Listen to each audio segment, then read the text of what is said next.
Welcome to Conics. What exactly was the Industrial Revolution? Let's take a journey from steam engines to the smart machines in your pocket today. Picture this. In the year 1700, making a single shirt took weeks, all done by hand. Fast forward to 1800, and factories were pumping out thousands of shirts every single day. What if I told you that a handful of inventions didn't just change things, they flipped the entire world upside down? They created billionaires, led to the horrors of child labor, and ultimately gave us the gadgets we use every day. This is the real, unfiltered story of the Industrial Revolution. So stick around, because it gets pretty wild. The Industrial Revolution was, without a doubt, one of the most transformative periods in all of human history. It marked a massive shift from a world of handmade goods and farming communities to one driven by machine-powered factories, mass production, and bustling city life. It all kicked off in Great Britain in the late 18th century, with the first Industrial Revolution running roughly from 1760 to 1840. From there, it spread like wildfire across Europe, North America, and eventually, the entire globe. But what made it so revolutionary? It wasn't just about new gadgets and gizmos. It was a complete overhaul of how people lived, how they worked, and how they saw their place in the world. To put it simply, imagine a world where everything you owned, your clothes, your tools, even processed food was made slowly, by hand. Life revolved around the farm, and most people lived their whole lives in small, rural villages. Then, seemingly overnight, everything changed. Machines powered by water, then steam, and later electricity, took over. Production didn't just increase, it exploded. People flooded into cities looking for work, and the modern capitalist economy we know today began to take shape. This era laid the foundation for our technology-driven world, from the car you drive to the computer you're watching this on. So, why did it all start in Britain? It was like a perfect storm of factors all coming together at just the right time. First, Britain was rich in natural resources. It had massive, easily accessible deposits of coal and iron ore, which were the essential fuel and building blocks for steam engines and machinery. Second, farming was getting a major upgrade. The agricultural revolution brought new techniques like crop rotation and better tools, which meant farms could produce more food with fewer people. This freed up a huge chunk of the population to go work in the new factories. Third, Britain had a massive colonial empire. Colonies provided a steady stream of cheap raw materials, like cotton from India and America, and also served as guaranteed markets to sell all the finished goods to. Fourth, the country had a stable government that protected private property and a well-developed banking system. This made it easy for entrepreneurs to get loans to build factories and for inventors to protect their ideas with patents.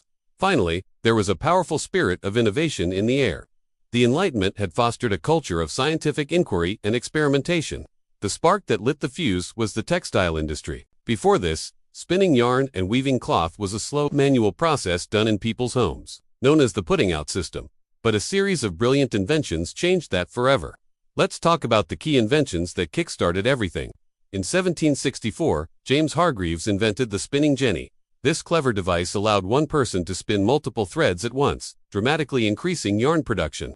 Then, in 1769, Richard Arkwright created the water frame. As the name suggests, it was powered by water wheels, which meant it needed to be housed in a large building next to a river. The first factories were born. The yarn it produced was much stronger, too. Samuel Crompton's spinning mule followed in 1779, combining the best features of the jenny and the water frame to produce thread that was both fine and strong. But the real game-changer was James Watt's improved steam engine. Initially developed to pump water out of flooded coal mines, Watt's version from the 1770s was far more efficient and could be used to power all kinds of machinery. This was huge, because it meant factories were no longer tied to rivers. They could be built anywhere, usually in cities where labor was plentiful. Finally, Edmund Cartwright's power loom, invented in 1785, automated the weaving process, which drastically reduced the need for skilled weavers. These inventions led directly to the factory system. Massive buildings packed with machines, running day and night, with workers organized into rigid shifts. The effect on cotton production was staggering. Britain began importing huge amounts of raw cotton and exporting finished textiles all over the world, becoming the workshop of the planet. The Industrial Revolution didn't happen all at once. It came in waves. The first Industrial Revolution, from about 1760 to 1840, was all about textiles, iron, and steam power, with Britain leading the charge. Then came the Second Industrial Revolution, from around 1870 to 1914. This phase was defined by steel, thanks to the new Bessemer process, electricity, pioneered by giants like Thomas Edison and Nikola Tesla, chemicals, and oil. During this time, Germany and the United States overtook Britain as the world's leading industrial powers. Transportation and communication were also revolutionized. Railways and telegraph lines connected the world like never before. Some historians even talk about a third industrial revolution, the digital age, starting in the 1960s, and a fourth, which is the era of AI and automation we're living in right now. Transportation completely transformed. George Stephenson's steam locomotive, the rocket, which triumphed in 1829, showed the incredible potential of railways. Soon, tracks crisscrossed countries, moving goods and people faster and cheaper than ever imagined. Steamships did the same for global trade on the oceans, while a boom in canal and road construction created the essential infrastructure for this new economy. Of course, this rapid change had a massive human impact. There was the good, the bad, and the downright ugly. The Industrial Revolution created immense wealth and opportunity, but it came at a staggering social cost. On the positive side, it fueled unprecedented economic growth. For the first time in history, goods became cheap and widely available to the general population.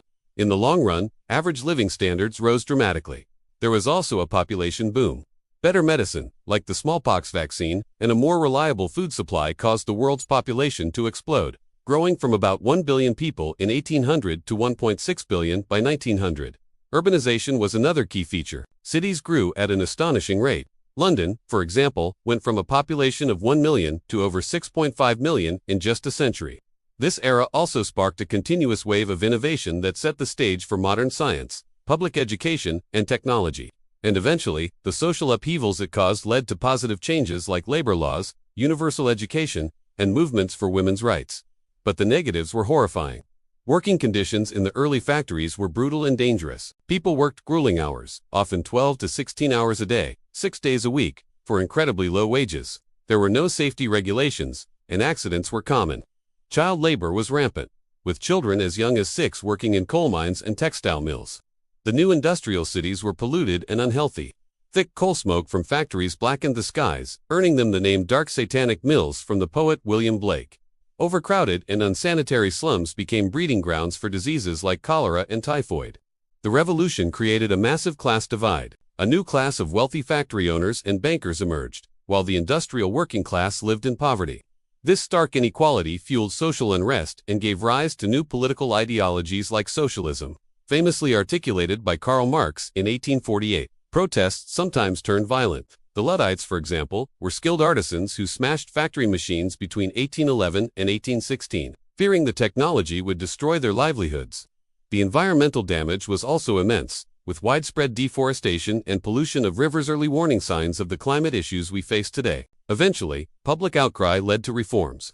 Acts like the Factory Acts of 1833 and 1847 began to limit working hours and set minimum ages for child workers, slowly improving conditions. The global effects of the revolution were profound. It made Europe, and especially Britain, the dominant economic and military power in the world. This power fueled a new wave of imperialism, as industrial nations scrambled for colonies to supply raw materials and serve as markets for their surplus goods. This created a global economic imbalance between developed and developing nations, the effects of which are still felt today. Yet, for all its problems, the Industrial Revolution birthed the modern world. Capitalism, consumer culture, mass democracy movements, and our relentless technological progress all have their roots in this chaotic and transformative period. Without it, there would be no cars, no airplanes, no smartphones, and no internet. In the simplest terms, the Industrial Revolution was the moment humanity swapped muscle power for machine power, turned villages into and transformed a world of scarcity into one of abundance, for better and for worse. Remember, every massive change in history starts with a single spark, just like the steam engine ignited a global revolution. You are living in an era of endless possibility. Don't just watch history unfold, go out and make it. Dream big, innovate boldly, and turn your ideas into reality. The next revolution, it could be started by you. So what do you think? Was the Industrial Revolution more of a blessing or a curse for humanity? Drop your thoughts in the comments below. If this video blew your mind, smash that like button, share it with a friend who loves history, and make sure you subscribe for more epic breakdowns. And don't forget to turn on notifications so you never miss the next one. Thanks for watching.